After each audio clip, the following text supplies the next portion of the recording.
आईने हिंदी के एक नए एपिसोड में आपका स्वागत है और इस वीडियो में हम बात करने वाले हैं लाइट कॉम्बैट एयरक्राफ्ट तेजस के संभावित एक्सपोर्ट के बारे में।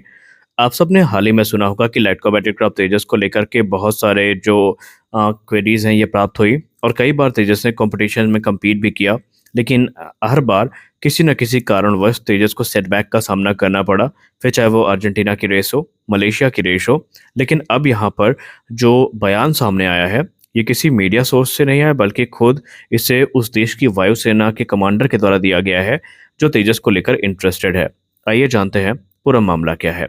दरअसल हाल ही में एक मीडिया रिपोर्ट सामने आई है जहां पर ब्राजील के एयरफोर्स के जो कमांडर हैं ब्रिगेडियर मार्सेलो कनिस डेमासिनो, उन्होंने एक चौंकाने वाली स्टेटमेंट दी है। उन्होंने कहा है कि ब्राजील अपने F5 की फ्लीट को रिप्लेस करने के लिए लाइट कॉम्बैट एयरक्राफ्ट तेजस को खरीदने के लिए इच्छुक है और उन्होंने कहा कि ब्राजील इसको कंसीडर कर रही है एक परफेक्ट रिप्लेसमेंट के तौर पर। उन्होंने ये भी कहा कि उनकी जो F5 की फ्लीट है ये 2030 तक सर्विस को अलविदा कह देगी और इसके लिए हम अभी से जो परफेक्ट रिप्लेसमेंट है उसकी तलाश कर रहे हैं और इसके लिए लाइट कॉम्बैट एयरक्राफ्ट तेजस से अच्छा प्लेटफॉर्म और कौन हो सकता है। दरअसल ब्राजील की बात करें तो ब्राजील इस समय F5 की फ्लीट को ऑपरेट करती है। इसके अलावा ग्रिपेन ई फाइटर जेट जो है ये भी ब्राजीलियन एयरफोर्स की सर्विस में है और तेजस को वो एक काफ़ी कैपेबल कैंडिडेट मानते हैं F5 के रिप्लेसमेंट के तौर पर। करंटली ब्राजीलियन एयरफोर्स जो है ये F5 और ग्रिपेन ई दोनों की फ्लीट को बराबर ऑपरेट करती है, लेकिन जो F5 है ये अपने सर्विस लाइफ के एंड में पहुंच चुके हैं और अब ब्राजील को एक नए प्लेटफॉर्म की तलाश है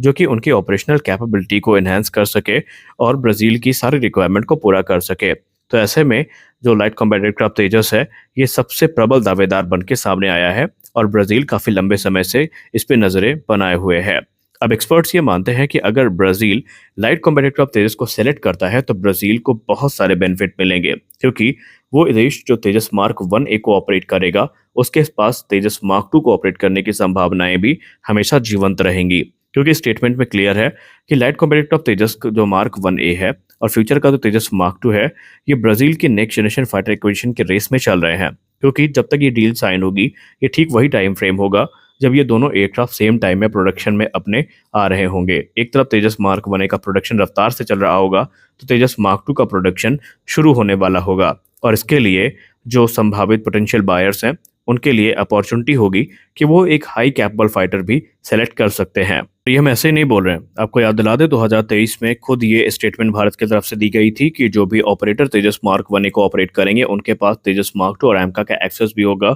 और अगर उन्हें ऐसा लगता है कि ये एयरक्राफ्ट उनकी रिक्वायरमेंट को पूरा करते हैं तो भारत के द्वारा ये भी एक्सपोर्ट किए जाएंगे। खैर अगर हम बात करें तेजस मार्क 1A की तो ये निस्संदेह ब्राजील के लिए एक अच्छा ऑप्शन हो सकता है, क्योंकि ब्राजील अभी तक 1970 के दशक से F5 फाइटर जेट्स को ऑपरेट करता रहा है जिनका maximum take off weight approximately 11 tonne के आसपास है, जबकि तेजस मार्क 1A का जो मैक्सिमम टेक ऑफ वेट है ये 13.5 टन का है और ये काफ़ी सिग्निफिकेंट अपग्रेड्स के साथ आता है। जैसे कि ब्राज़ील को इस एयरक्राफ्ट के साथ एक इंडिजिनस उत्तम एसा रडार देखने को मिलेगा जो कि अपनी सर्च और ट्रैक कैपेबिलिटी के लिए जाना जाता है। इसके अलावा ये जो एयरक्राफ्ट है इसमें ब्राज़ील को हर प्रकार के वेपन सिस्टम देखने को मिलेंगे, फिर चाहे वो BBR कॉम्बैट के लिए हो या फिर with in visual range combat के लिए। इसमें अस्त्र सीरीज की तीनों मिसाइल का एक्सेस ब्राज़ील के पास होगा, जहां पर अस्त्र मार्क 1, अस्त्र मार्क 2 और अस्त्र मार्क 3 तीनों मिसाइल इस एयरक्राफ्ट के स्ट्राइक पैकेज में शामिल हैं। तो वहीं रुद्रम 1, रुद्रम 2 और रुद्रम 3 जैसी जो मिसाइल्स हैं ये भी देखने को मिलेंगी, जो कि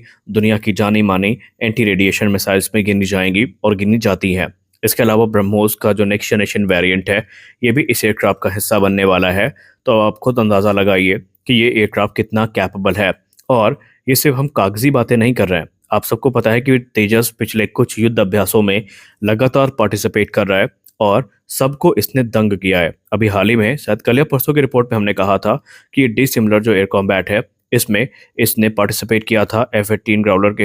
अगेंस्ट में और इसने उनको चौंकाया भी था और तेजस की कैपेबिलिटी को देख करके वो काफ़ी दंग भी थे। तो यानी ये एयरक्राफ्ट काफ़ी कैपेबल है और इसमें कोई संदेह नहीं है कि इसको यहाँ पर ब्राज़ील के द्वारा खरीदा जाएगा। लेकिन अब सबसे खास बात यह है कि भारत को अपनी तैयारियां पूरी करनी होंगी, क्योंकि कोई भी देश अगर इसको खरीदेगा तो सबसे पहली नज़र तो उसकी कैपेबिलिटी पर जाएगी, लेकिन दूसरी चीज़ जो वो कंसीडर करेगा वो होगा प्रोडक्शन रेट। ऐसा ना हो कि ऑर्डर करने के बाद वो वेट ही करता रह जाए और इसके लिए तेजस के प्रोडक्शन को एनहांस करना अब हमारे लिए सबसे ज़रूरी बात है। क्योंकि आज की ही रिपोर्ट की बात करें तो जनरल इलेक्ट्रिक ने ऑलरेडी भारत को झटका दे दिया है। जी हाँ, आपने सही सुना। आपको याद होगा हमने कहा था कि जनरल इलेक्ट्रिक ने वादा किया था कि सितंबर में 2 इंजन वो डिलीवर करेंगे तेजस मार्क 1 के लिए, लेकिन अब यहाँ पर डामाडोल हो चुका है मामला। द प्रिंट की रिपोर्ट आज सामने आई है शाम को, जहाँ पर द प्रिंट की रिपोर्ट में ये कंफर्म हो चुका है कि जो अभी जनरल इलेक्ट्रिक है वो इंजन को डिलीवर करने की स्थिति में नहीं है, और उन्होंने एक नई टाइमलाइन सामने रखी है, और ये टाइमलाइन है नवंबर की।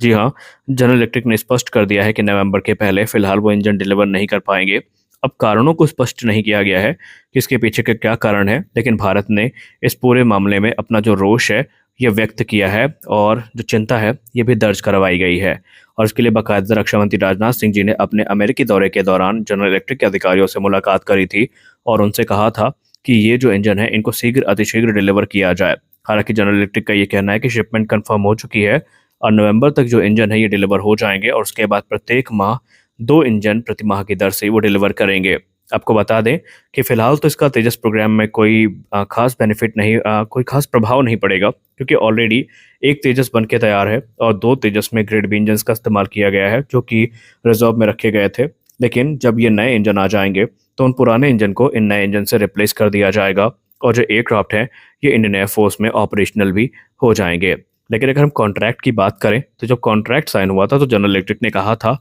कि वो तकरीबन 16 से 20 इंजन प्रति वर्ष के दर तक डिलीवर करेंगे, ताकि भारत में तेजस का जो प्रोडक्शन है ये प्रभावित ना हो। और इसके लिए उन्होंने बहुत बड़ी बड़ी बातें भी की थी, लेकिन बाद में ये पता चला कि सप्लाई चेन इशूज के चलते जो प्रोडक्शन लाइन है ये फुल पोटेंशियल पे चल ही नहीं पा रही है, जिसकी वजह से वो चाह करके भी अभी इंजन प्रोडक्शन को नहीं बढ़ा सकते। और एक रिपोर्ट के हिसाब से अभी इंजन प्रोडक्शन को सामान्य स्तर पर लाने में 2026 तक का समय लग सकता है, क्योंकि कार्य शुरू तो हो चुका है लेकिन अभी उस स्केल पे नहीं हुआ है कि वो इंजन का मास प्रोडक्शन कर सके। और अभी हाल ही में एक स्टेटमेंट भी तो इनकी आई थी जहां पर इन्होंने कहा था कि पहले ही सितंबर में 2 इंजन डिलीवर करेंगे, उसके बाद मार्च 2025 के पहले 6 अतिरिक्त इंजन इनके द्वारा डिलीवर कर दिए जाएंगे। तो देखना है कि अपने स्टेटमेंट पे कितना बने रहते हैं। हालांकि अब कुछ लोग गुस्से में आकर के कमेंट सेक्शन में ये ज़रूर कहेंगे कि हमें इन इंजन के पीछे क्यों पड़े हैं, हम दूसरे इंजन भी तो इस्तेमाल कर सकते हैं। हम M88 को कर सकते हैं इस्तेमाल, हम EJ200 कर सकते हैं, हम जो रशिया का RD93MA है इसको कर सकते हैं।